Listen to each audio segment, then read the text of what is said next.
Security agency ಮುಖಾಂತರ ಅದಷ್ಟೇ ಅಲ್ಲ, ಮೊನ್ನೆ ತಾನೇ ಅದು ಯಾವುದೋ ಒಂದು ಹೊರಗುತ್ತಿಗೆ ಆಧಾರದಲ್ಲಿ ಕೆಲಸಕ್ಕೆ ತಗೊಳ್ಳೋದು ಅಂತ ಮೀಸಲಾತಿ ವ್ಯವಸ್ಥೆ ತರ್ತಾರಂತಲ್ಲ.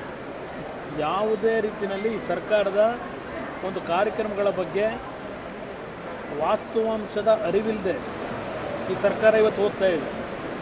ಯಾವುದೇ ರೀತಿ ಜನರ ಒಂದು ಸಮಸ್ಯೆಗಳಿಗೆ ಪರಿಹಾರವನ್ನು ಕೊಡ್ತಕ್ಕಂಥದ್ರಲ್ಲೂ ಈ ಸರ್ಕಾರದಿಂದ ನಾವು ಯಾವುದೇ ರೀತಿಯ ಒಂದು ಸ್ಪಂದನೆ ಕಾಣ್ತಾ ಇಲ್ಲ. ನಾವು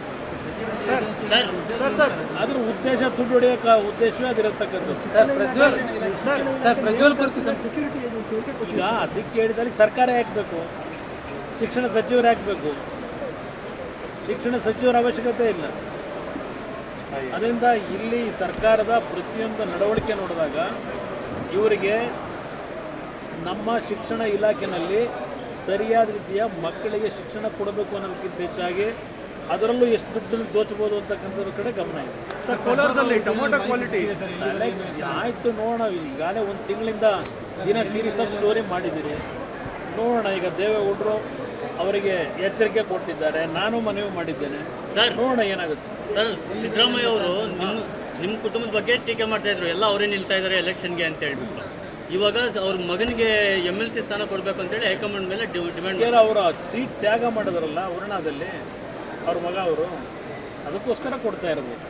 ಇನ್ನೊಂದು ಅದೇ ಸತ್ತ ಮಗನ ಪ್ರಚಾರ ಪದೇ ಪದೇ ವಿಚಾರ ಪ್ರಸ್ತಾಪ ಮಾಡ್ತಾ ಇದ್ದೀನಿ. ನಾನು ಪದೇ ಪದೇ ಚರ್ಚೆ ಮಾಡಲಿಲ್ಲ.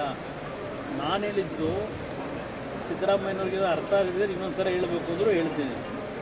ಇವತ್ತು ಪ್ರಜ್ವಲ್ ಜಿಲ್ಲೆಲ್ಲ ಕೇಳಿದ್ರಲ್ಲ, ಅವನಿಗೆ ಒಂದು ಎಚ್ಚರಿಕೆ ಕೊಟ್ಟು ಎಲ್ಲಿದ್ದರೂ ಬಂದು SIT ತನಿಖೆಗೆ ಸಹಕಾರ ಕೊಡು ಅಂತೇಳಿ ಎಚ್ಚರಿಕೆ ಕೊಟ್ಟಿದ್ದನ್ನು ಇವರು ರಾಜ್ಯದ ಮುಖ್ಯಮಂತ್ರಿ ದೇವೇಗೌಡರೇ ಕಳಿಸಿದ್ದಾರೆ ಅಂತಕ್ಕಂಥದ್ದನ್ನು ಅವತ್ತೇನು ಹೇಳಿಕೆ ಕೊಟ್ಟರು ದೇವೇಗೌಡರ ಬಗ್ಗೆ, ಅದಕ್ಕೆ ಹೇಳಿದೆ. ಹಾಗಿದ್ರೆ ನಿಮ್ಮ ಮಗನ ಕಳಿಸಿದ್ರಲ್ಲ ಅವತ್ತು, ಅಲ್ಲೆಲ್ಲ ಹೋಗಿ ಏನೇನು ನಡೀತಲ್ಲ ತನಿಖೆ ನಡೆಸಿದ್ರ, ಯಾತಕ್ಕೆ ನಿಮ್ಮ ಮಗ ಸತ್ತ ಅಂತ ಹೇಳಿ ನಾವು ಅದನ್ನು ತನಿಖೆ ಮಾಡಬೇಕು ಅಂತ ಕೇಳಿದ್ವಾ? ಇದನ್ನು ರಾಜಕೀಯ ಬಳಕೆ ಮಾಡ್ಕೊಳ್ಳೋದು ಬೇಡ ಅನ್ನೋದಕ್ಕೆ ಹೇಳಿದ್ದೇನೆ. ಯಾರು ಅಲ್ಲಿ ಅವ್ರು ಕರ್ಕೊಂಡು ಹೋಗಿದ್ರಲ್ಲ, ಯಾರು ಹೋಗಿದ್ರು? ಏನು ಎಲ್ಲ ಸಾಧುಗಳು ಹೋಗಿದ್ರು ಜೊತೆಗೆ?